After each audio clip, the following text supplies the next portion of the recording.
This House of Burning Bones by Stuart MacBride. Read by Steve Worsley.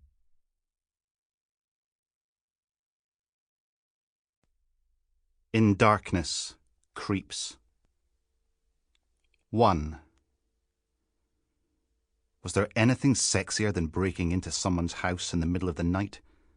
Moving from room to room in the darkness, touching their special, secret, private things? Of course there wasn't. Andrew paused on the top step, listening. Because sometimes these rich wanks had very big, very angry dogs, and it didn't matter how carefully you scoped out their gaffs, you could always be surprised by a four-legged shredding machine with a taste for home invaders. But the only sound was his breath, whooshing and hissing inside the ski mask. No sign of Fido. Safe to step onto the landing. A wee balcony overlooked the fancy double-height open hallway, with its fancy floor-to-ceiling windows and fancy countryside view bathed in low, cold moonlight. There was even a fancy scroll-edged mirror at the top of the fancy stairs, and for a moment the world turned from a grainy green glow to a flare of bright white as the infrared LEDs on his night vision goggles caught the shiny surface. Then the sensors adjusted, fading everything down again, revealing Andrew's reflection in all its horror film glory.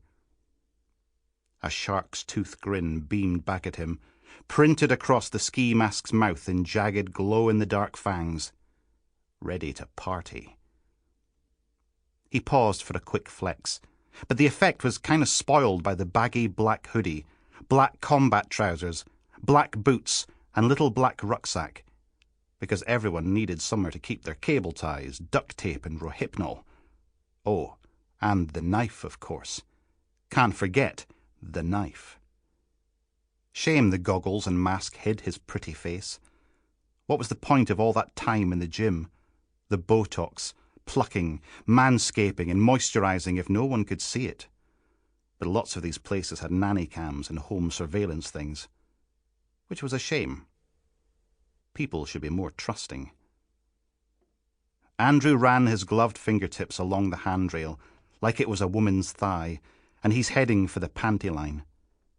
The black nitrile making a faint juddering squeal, keeping his voice nice and low. Come out, wherever you are. The landing boasted half a dozen doors, but other than the mirror, there were no little personal touches, no pictures, no paintings. Kind of sad, really. He picked the nearest door and eased it open, peering into a family bedroom with lots of chrome and tiles. Tray swanky. Even if the medicine cabinet revealed nothing more exciting than a unicorn-themed electric toothbrush and a tube of raspberry tooth-tastic toothpaste that looked like the glitter fairy puked on it. The next door opened on an unfinished bedroom. Metal bed frame and a bare mattress. No curtains. 2 flat-pack bedside cabinets, one of which was still in the box. Naked light bulb dangling from the ceiling rose. No fun there. Next to that was another spare bedroom, but the lazy cow hadn't even finished assembling the bed frame. No mattress. Instead, the place was packed with cardboard boxes, each stamped with Bearsden Home Relocation Services Limited, and a label to show which room it should have been left in, none of which were unfinished bedroom, so either the movers couldn't be arsed putting them in the right place, or the woman of the house couldn't be arsed unpacking and dumped the lot through here instead. Still taped shut from the time she moved in.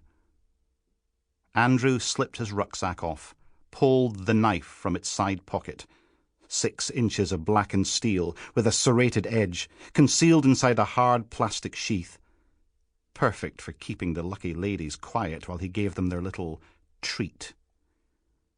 He slid the blade free and slit open the tape on a box marked study. Books. And really boring ones at that. He had a wee rummage, but they were all called things like Information Management in a Digital Environment, Making the General Data Protection Regulations Work for Your Organization, and Newstopia, Selective Dissemination Strategies for... Sample complete. Ready to continue?